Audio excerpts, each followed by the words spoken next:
ஒரு ராஜா ஒருவர் இருந்தார். இந்த ராஜா பயங்கர நீதி உள்ள ராஜா, நீதி உள்ள ராஜா.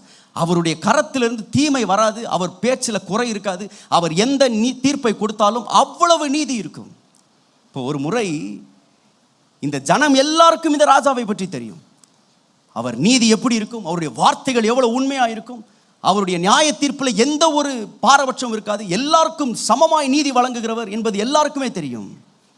ஆனால் அந்த ராஜ்ய பாரத்திலே திடீரென்று ஒரு காரியம் வெளிவர ஆரம்பித்தது. என்னவென்றால், அந்த ராஜாவினுடைய அரண்மனை கஜானாவிலிருந்து ஒவ்வொரு நாளும் ஒரு தங்க நாணயம் தொலைந்து கொண்டே இருந்தது. இந்த ராஜா அதிக ஐஸ்வர்யவானாக இருந்தபடினால் ஒரு தங்க நாணயம் தொலைவதை குறித்து அவர் பெருசாக நினைக்கல. ஆனால் இது தொடர்ந்து நடந்து கொண்டே இருந்ததினால் இந்த ராஜாவுக்கு லைட்டாக டவுட் வந்துடுச்சு. யாரா இதை டெய்லி திருடுறா, நம்ம ராஜ்யபாரத்திலேருந்து யார் திருடுறா என்று சொல்லி இந்த ராஜா அந்த அந்த கஜானாவுக்கு அதிகமான பாதுகாப்பை போடுறாங்க. அநேக சோல்ஜர்ஸை வச்சு, அநேக வீரர்களை வைத்து அவர் பாதுகாக்க ஆரம்பித்தாங்க.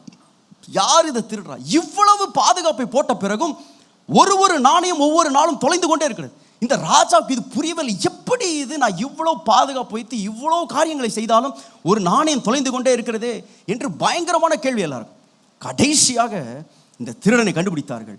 யார் இந்த திருடன் என்று கண்டுபிடித்தால் அது வேறு யாரும் அல்ல, அந்த ராஜாவினுடைய சொந்த மகள். அவருடைய ஒரே மகள் இந்த திருட்டை அவள் செய்திருக்கிறாள். ஒவ்வொரு நாளும் இவள் திருடி கொண்டிருக்கிறாள் என்பதை கண்டுபிடித்தார்கள்.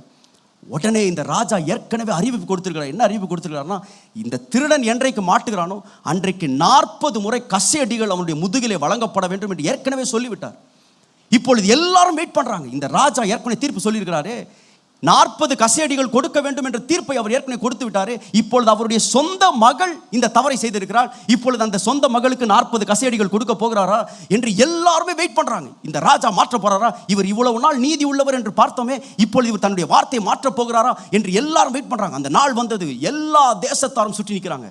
அந்த கசையடி கொடுக்கிறவன் அந்த அவ்வளவு கொடூரமான அந்த சாட்டை எடுத்துக்கொண்டு இருக்கிறான். இந்த ராஜா அங்கே மேலே உட்கார்ந்து கொண்டிருக்கிறார். இந்த சின்ன பிள்ளை அவளை இழுத்து கொண்டு வருகிறார்கள். இழுத்து கொண்டு வந்து அவளை அடிப்பதற்காக நிற்கும் பொழுது அந்த ராஜா சொல்லுகிறான், அந்த கசையடிகளை நான் வாங்கி கொள்ளுகிறேன். அந்த பிள்ளையை கட்டி அணைத்து அந்த முதுகை அவன் தன்னுடைய சட்டையை கழற்றி அந்த மகளை அணைத்து கொண்டு இப்பொழுது அடி என்று சொல்லுகிறான். அந்த கசையடிகளை ஒவ்வொன்றையும் அந்த ராஜா வாங்கினான். இந்த நீதியுள்ள ராஜா அந்த தண்டனையை அந்த பிள்ளைக்கு மாற்றாமல், அப்படியே அந்த தண்டனை அந்த பிள்ளை அனுபவிக்க வேண்டும் என்ற அந்த நீதியின் ராஜா இருந்தாலும் அந்த இரக்கமுள்ள ராஜா என்ன பண்ணார்னா, அந்த தண்டனையை தானே ஏற்றுக்கொண்டார். நான் சொல்றேன், இந்த ரட்சிப்பு நாம் பெற்றுக்கொண்டு இன்றைக்கு நாம் அனுபவிக்கிற இந்த மேன்மையான இந்த ரட்சிப்பு எவ்வளவு முக்கியம் என்றால், அல்லது எவ்வளவு மேன்மையானது என்றால், நாம் பெற வேண்டிய இந்த தண்டனையை, நாம் பெற வேண்டிய இந்த சவுக்கடிகளையும், நாம் பெற வேண்டிய இத்தனை காயங்களையும் அவர் நமக்காய் அவர் பெற்றுக்கொண்டார். இந்த நீதி உள்ள தேவன் ஒரு பக்கம் தன்னுடைய நீதியை அவர் நிலைநாட்டும் பொழுது, ஒரு பக்கம் இரக்கமுள்ள தேவன் நமக்காக என்ன செய்தார்? He pronounced a pathway. அவர் கிருபையினால் பாதையை உண்டாக்கினார்.